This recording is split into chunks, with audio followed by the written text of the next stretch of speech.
Hello friends, welcome into NFL Daily presented by BetDSI, the internet's #1 sportsbook. I am your host Tom Downey, here with a look at the top 15 NFL free agents on offense.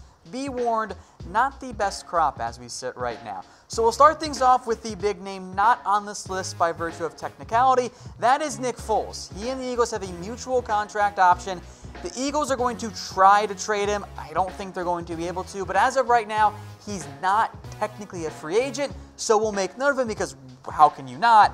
But he's not going to crack the top 15. I will make note, though, if he were to be a free agent, assuming he does, I think he becomes #2 on offense at least and really is your top quarterback by, frankly, a significant margin. So where will Nick Foles play in 2019? Let us know in the comment section. I already put down my money on BetDSI. I got the Jags as my pick there. I just think they make too much sense, and I locked in before those odds went up once they hired John D. Flippo. And you can bet on a bunch of odds, prop bets, Super Bowl, all the other sports out there too on BetDSI. Head to chatsports.com/bet. Use promo code LIVE120 for a 120% deposit bonus. Put down $50, they're going to give you 60. Put down 100, and they're going to give you 120. And if you use Bitcoin, by the way, it becomes a 150% deposit bonus. So if you need some help, going through Bitcoin, we'll take care of you. DM us on Twitter @ChatSports, and we'll get you guys hooked up with Bitcoin to get you that extra betting money. In the top 15 then, at number 15, wide receiver Cole Beasley. His ability to get open is better than his just raw stats suggest, but he's also been very vocal on Twitter about his role and his desire to be paid.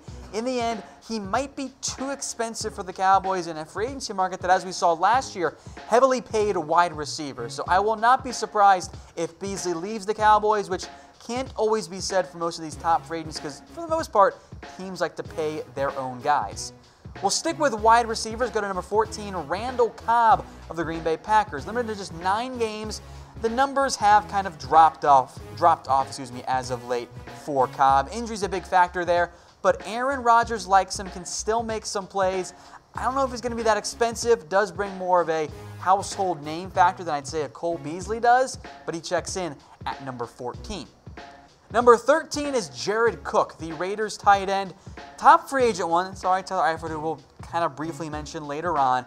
He turns 32 this offseason and is coming off a career year because Raiders' offensive line couldn't block that well, and Derek Carr kind of turned into captain checkdown Carr this season. His age, though, turning 32, I think will drive down his value in free agency. At his age, he might be looking for that last big contract, but if you're a team that needs a #1 tight end, I think Jared Cook is your most logical option. But will the Raiders re-sign him? Type Y for yes, type N for no. I think they'll make an effort to. Even if they do, I assume they'll look towards the draft to find another young tight end to help groom behind him or take over for Cook in the very near future. Let's head to the offensive line. Number 12, Rodger Saffold, who has been open, at least publicly, saying that he would be happy to stay with the Rams for less money. He would like to win. They're playing in the Super Bowl. I think that makes some sense. Among the better guards in the NFL. Money's tight for LA, but they're going to try and bring back Saffold, keep that offensive line together. Number 11, Adam Humphries, one of the guys that just missed out on our top 25 list of overall free agents.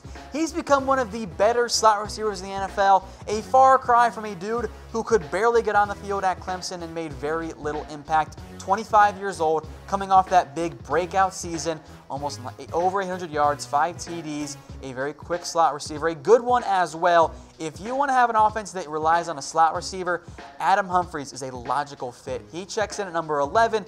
Bucks, I'm sure, will want to bring him back. I think he'll command a pretty penny in free agency.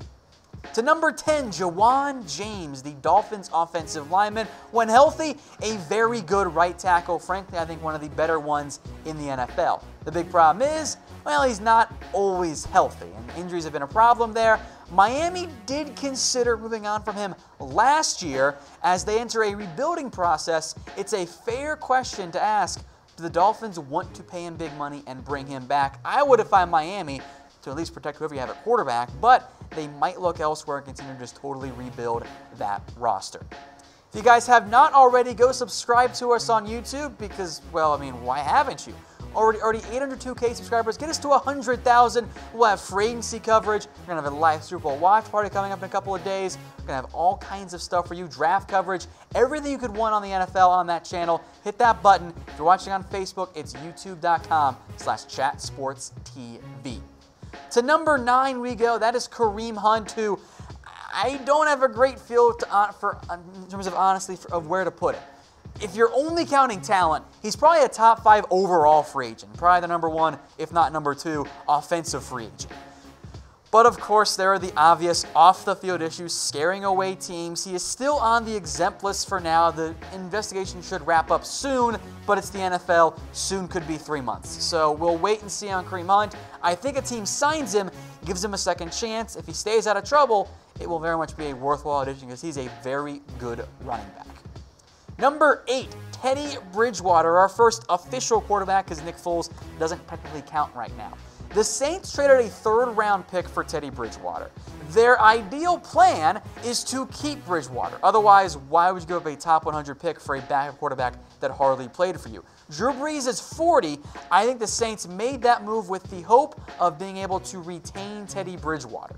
Now, I think a franchise tag could be an option, but it's not the most likely option because of the money involved. They're paying about $50 million to 2 quarterbacks. That's not how NFL teams build a roster, plus the Saints don't have much cap space. So he could hit the open market. If he does, I think the Saints might regret losing him and giving up a 3rd-round pick for a backup quarterback that hardly played for them.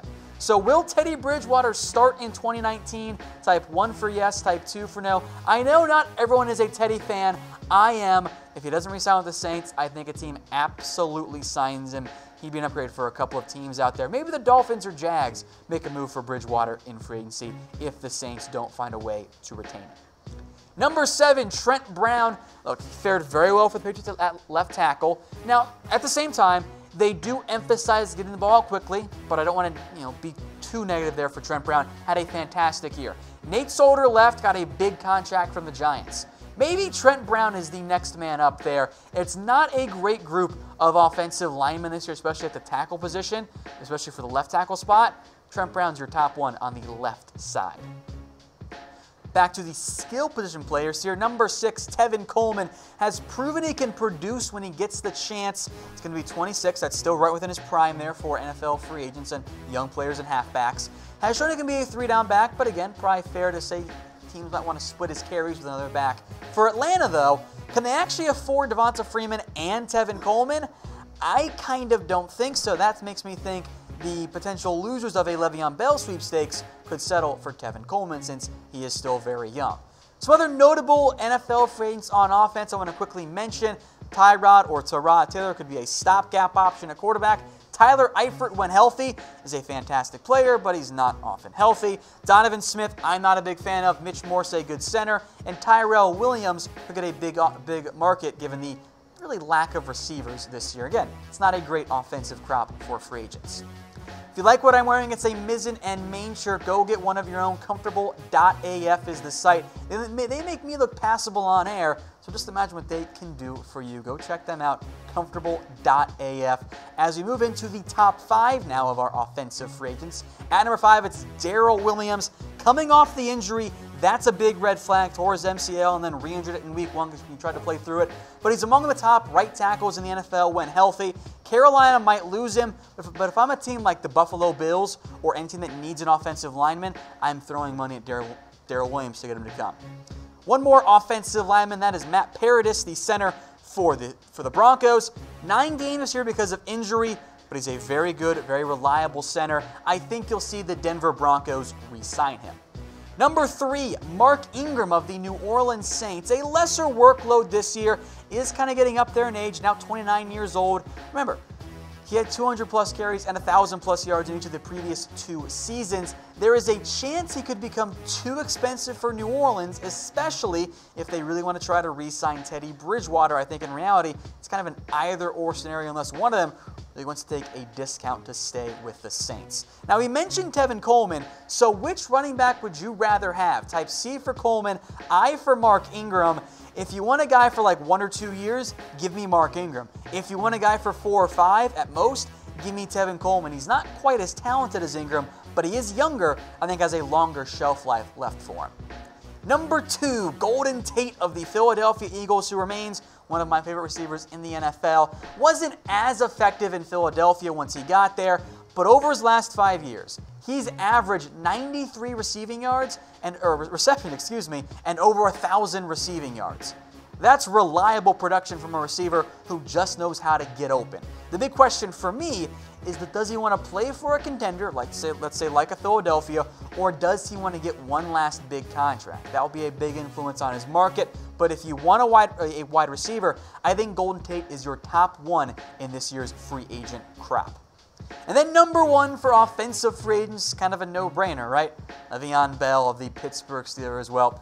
Steelers in air quotes there. So out of all of 2018, might have ended up costing himself money, but someone's going to pay him. And as far as I'm concerned, to an extent, it's worth the risk. I know that James Conner and even Jalen Samuels look pretty good behind the Steelers' offensive line, and you can question if you want to add a player who didn't play at all last year and might have been a product of his offensive line. I think Bell's an immensely talented player. If I have cap space to spend, looking at you, Jets, I think Le'Veon Bell makes sense as an option. I'm not a huge pay halfbacks guy. Bell is a guy that I'm open to doing if you have the money to burn like a Jet. I think that is a perfect landing spot for Bell. So, where will Bell play in 2019? I just gave you my answer. Let me know in the comments section. Plenty of teams that could end up making sense for Bell. Let me know what you guys think. All right, we will recap here for you guys. Top 15 free agents on offense. Cole Beasley, Randall Cobb, Jared Cook, Rodger Saffold, Adam Humphries. Again, not the best crop this year. Sorry if you're a fan of a team that needs some offensive help. Juwan James, number 10. Kareem Hunt, number 9. Teddy Bridgewater, I will remain a fan, at number 8. Trent Brown, number 7. Tevin Coleman, number 6. Then a couple offensive linemen at 5 and 4. Darrell Williams and Matt Paradis. Mark Ingram at 3. Golden Tate at 2. And Le'Veon Bell at number 1.